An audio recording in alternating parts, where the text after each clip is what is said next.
In ancient China, a saying captured the essence of ultimate power. Among men, Lu Bu. Among horses, Red Hare.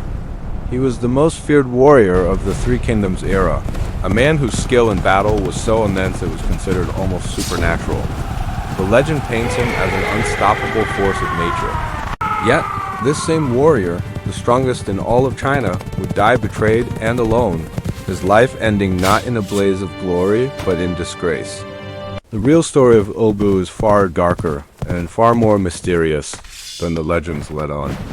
Join us as we uncover the truth behind China's most infamous warrior. Very little is known for certain about Lu Bu's early life. We know he was born somewhere in northern China, in what is now Inner Mongolia, and from a young age, he became famous for two things: his unmatched physical strength and his incredible skill in archery, even from horseback. Ancient historical records, like the records of the Three Kingdoms, describe him as an incredibly powerful cavalry warrior, a master of the halberd, and possessing an almost otherworldly talent on the battlefield. He was the kind of fighter who could turn the tide of a battle single-handedly. His career began in the service of a minor warlord and provincial inspector named Ding Yuan. Ding Yuan valued Lu Bu immensely, treating him with favor and considering him a close subordinate. In a time of shifting alliances and constant warfare, this relationship should have been the foundation of Lu Bu's career. But this loyalty, like so many of Lu Bu's allegiances, would not last. Soon, he would commit the first of many shocking betrayals that would come to define his legacy. The opportunity came from the powerful and tyrannical warlord Dong Zhuo, who had seized control of the imperial capital and the young Han Emperor. Dong Zhuo saw the immense value in having a warrior like Lu Bu on his side. He secretly approached Lu Bu, enticing him to turn on his master. Historical sources suggest a combination of bribery, including the legendary horse, Red Hare, and political manipulation were at play. Dong Zhuo promised Lu Bu power, wealth, and status far beyond what Ding Yuan could offer.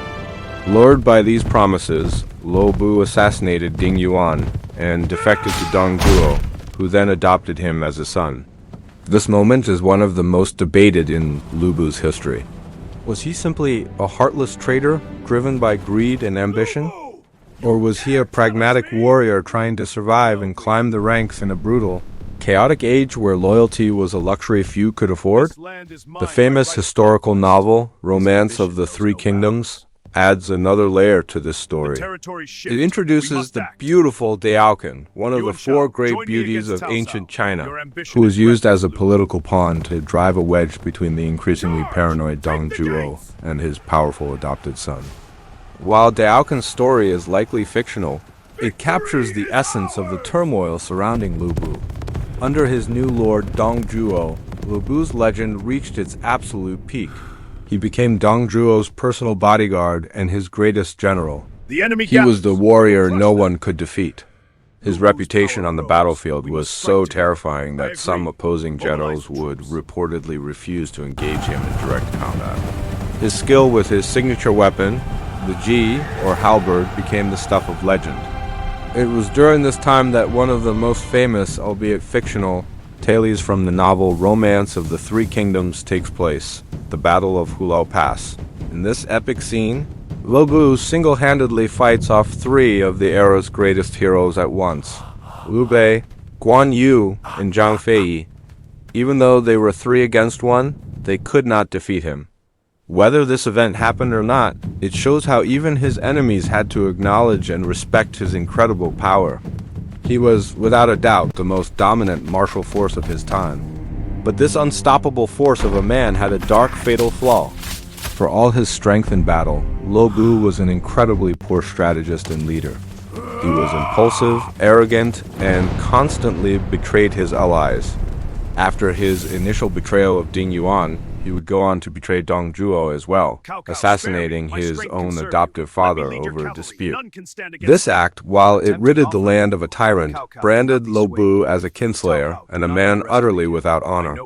He then wandered across the fractured landscape of China, briefly serving various warlords like Yuan Shao and Yuan Shu.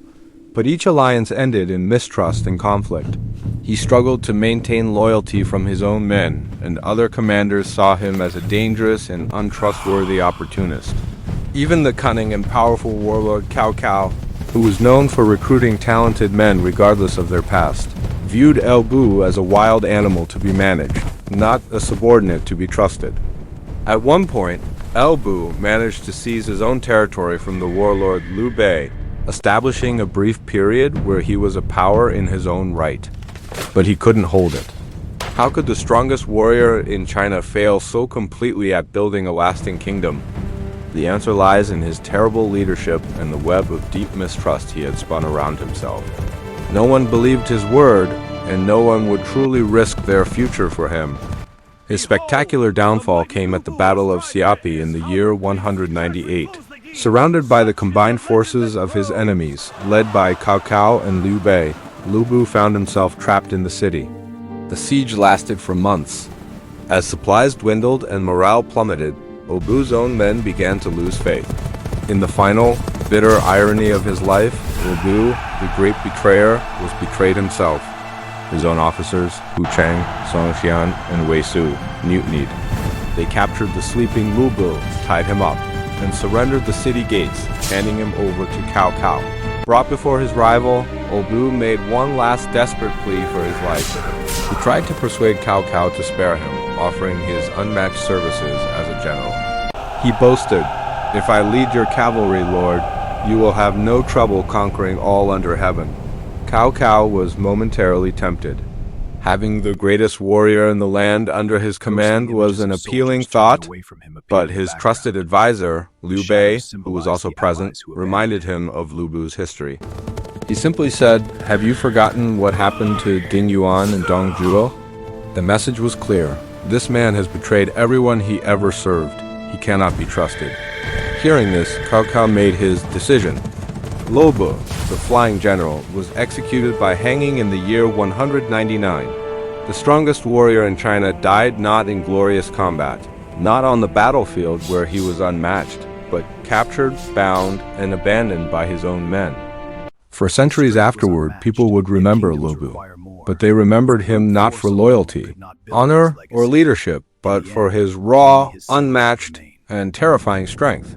His legend, of course, survives to this day, immortalized in the novel romance of the Three Kingdoms, in countless video games, movies, and in Chinese folklore, where he remains the ultimate symbol of martial prowess. In the end, El Bu may have been the most powerful warrior of his time, but his story is a cautionary tale. It shows that power alone, physical strength, and fighting skill was not enough to change history or build a legacy. He possessed all the might a warrior could ever want, but he lacked the one thing that truly builds empires and commands loyalty: trust. And maybe that's why his story still fascinates us so much today. Because behind the legend of the invincible god of war, there was a deeply flawed man who had everything, and yet, because of his own choices, ended up with nothing. Thanks for watching. If you're interested in more stories from this incredible period of history, be sure to like this video and subscribe to our channel. We'll see you next time.